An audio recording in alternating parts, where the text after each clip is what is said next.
முருகன் உங்களை காத்துக்கிட்டே இருக்கிறத எப்படி தெரிந்து கொள்ளறது தெரியுமா?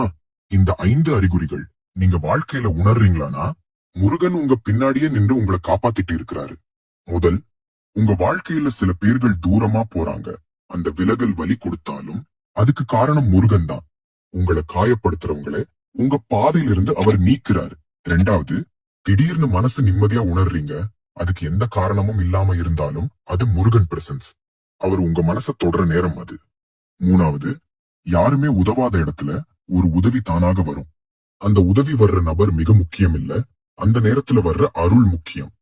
4வது, முன்னாடி பயமா இருந்த விஷயம் இப்போ ஸ்லோலி கான்பிடென்டாக ஹேண்டில் பண்ண முடிகிறது. அது உங்க உள்ளத்துக்கு முருகன் தைரியம் ஊட்டுற நேரம்.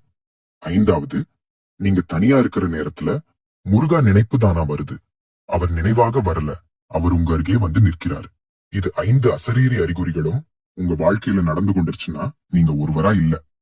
முருகன் உங்க கைய புடிச்சு நடந்துகிட்டே இருக்கிறார். ஓம் சரவண பவ.